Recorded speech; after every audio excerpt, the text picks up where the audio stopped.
Salam warga Gemilang.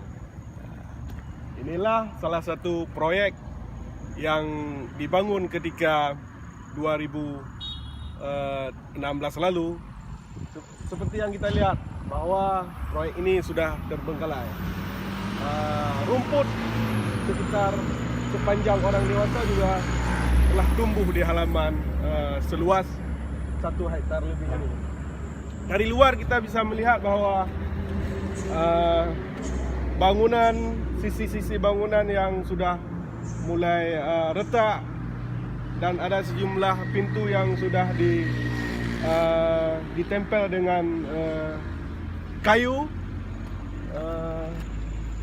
dan dinding-dinding juga catnya sudah mulai pudar.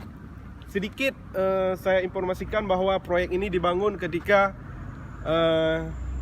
Wali Kota Eliza memimpin. Ketika itu proyek ini menghabiskan uang sekitar 9,3 miliar.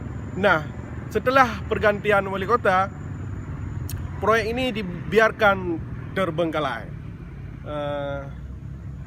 Sekarang timbul pertanyaan kita, apakah uang sebanyak itu dihabiskan cuma-cuma atau